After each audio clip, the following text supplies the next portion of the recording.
Then the third and last point, which I will not go too deep into, is the complete attainment of Shunyata, or emptiness. And a lot of Tibetan lamas, a lot of Tibetan students running around, and they are talking about emptiness and emptiness. And I'm not going to sit here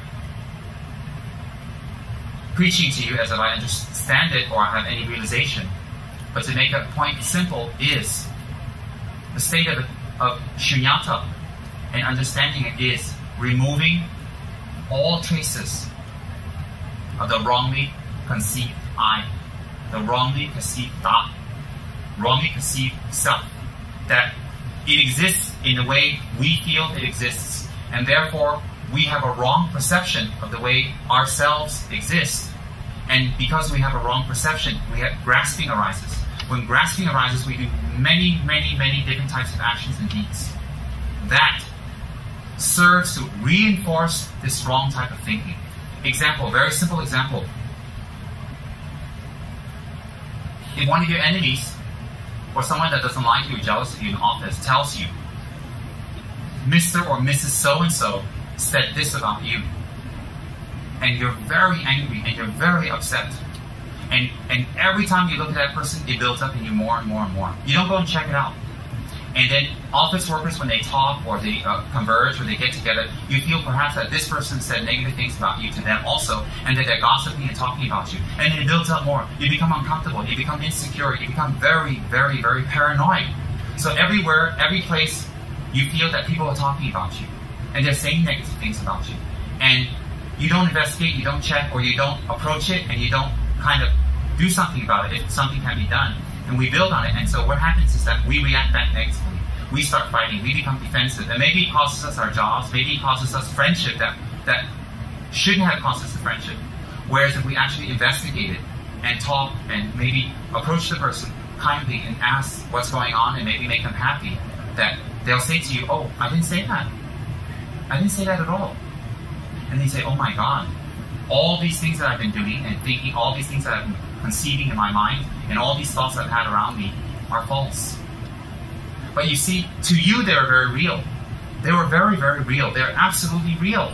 And you acted upon them as if they were real. Like in the dark, you see a coiled rope in a corner of a room. And when you look at it, you think, oh, it's a snake. And all your reactions come to it, for it, in dependence on it, as if it's a snake. Fear will arise. But when you turn on the lights, you just see it's rope and not snake. And you think, oh, what was I scared of? What was I scared of? Well, we haven't realized, we haven't achieved this type of mind where we can totally root out wrong perception. Then we experience this in life again and again and again. Not just a rope snake, a snake that's not a snake but is a rope. Not just in work, but all around us, everything.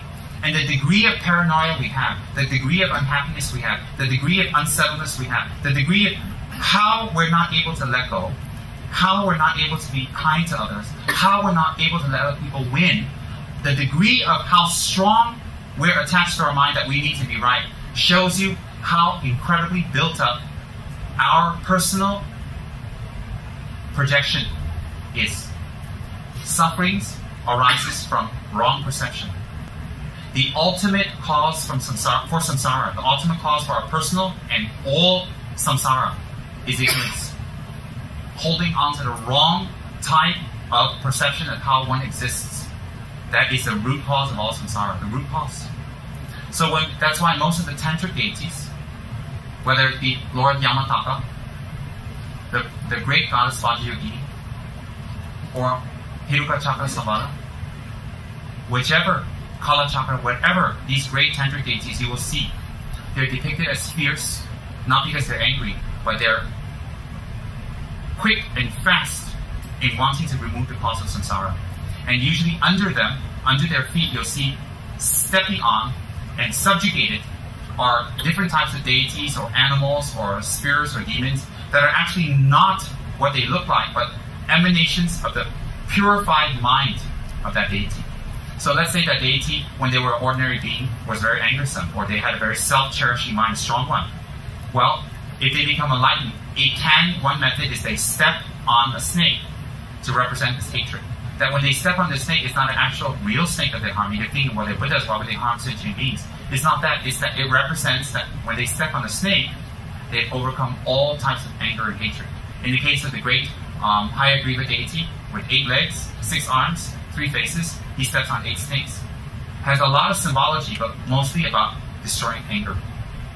So what happens is Vajrayini or Yamataka, they step on desire and are grasping at desire, and it's represented like that. And they also step on high-level gods. They step on high-level gods not because they're powerful and they catch them, they like step on them and show that they've won, some kind of reality contest and Yamataka won and the other gods didn't win. It's not that, What it is that it shows you that it's not necessarily those gods are real, but it shows you that Bodhicitta,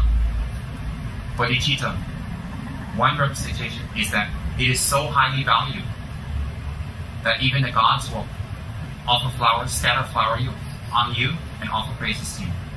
So when they are stepped on by the deity, it's not they're being harmed, it's showing in symbology that even the great gods humble themselves to someone who has bodhicitta, someone who has realized emptiness.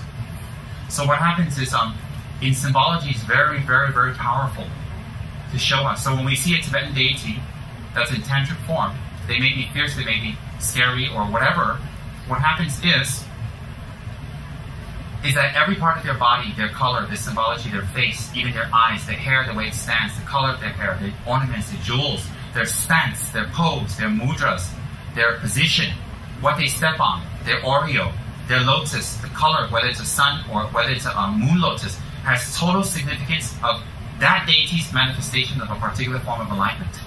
And how, when you practice this deity, you will achieve enlightenment through this particular method that is a good counter to you. A good counter.